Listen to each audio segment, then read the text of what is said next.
When this young man walked into my clinic, there was in his demeanor that particular mix of hope and apprehension that I have come to recognize in so many before who have traversed the winding road of hair transplant repair. His hairline told the tale even before his lips moved. The density was there in patches. The hairline jutted forward in a manner that nature itself would have blushed to claim. And the donor area bore the unmistakable signs of having been plundered without mercy.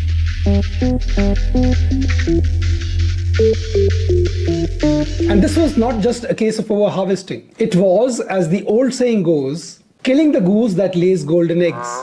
And in hair restoration, as I've talked to you before, that goose is the donor zone at the back of the head. And once it is ravaged, you cannot coax it back to life by mere wishful thinking or surgical sleight of hand.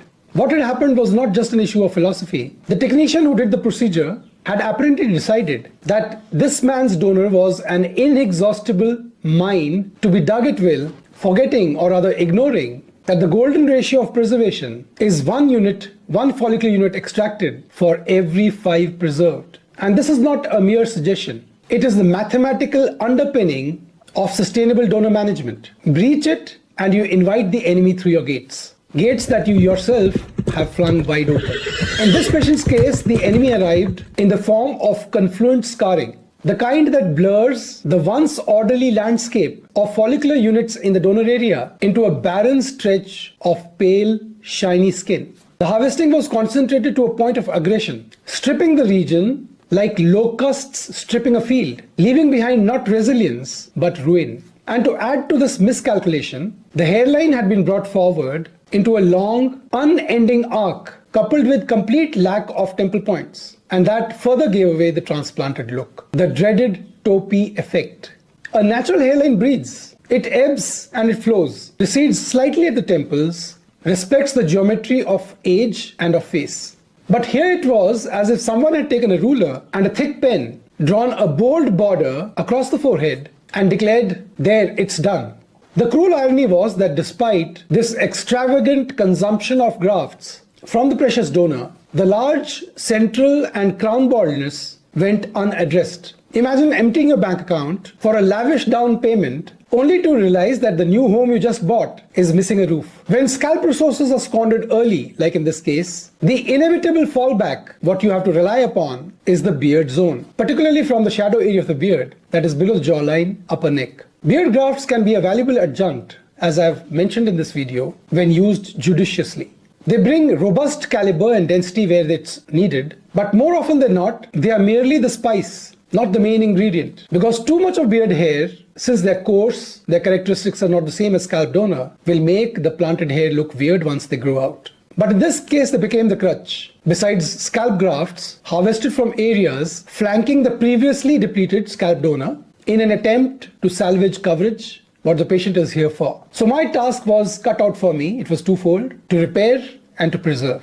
Repair meant softening that harsh hairline, breaking up the monolithic wall of transplanted hair with finer single hair grafts, allowing the eye to believe again in the illusion of nature. It meant addressing the crown, not with a reckless saturation that would bankrupt the available donor, but with a carefully calculated distribution that balanced cosmetic impact with long-term sustainability. Preservation, however, in this case, meant something more profound, arresting further hair loss through the stabilizing influence of medical therapy, making the existing native thinning hair as loyally an ally as possible in the years ahead. And as I explained to him, I could see the slow dawning of understanding in his eyes. He began to appreciate that what had happened before was not merely a technical misstep, but a failure of foresight. And this is why in our field, we say that surgery without strategy is like sailing on a ship without a compass. You may be moving, but you are at the mercy of the winds. A hair transplant should be planned with the patient's entire lifetime in mind. Extract aggressively and you have nothing left for the inevitable future needs. Design a hairline without respect for age progression, and you create an aesthetic anachronism, a young man's hairline on a middle-aged man's face, which is as incongruous as a chandelier hanging in a barn.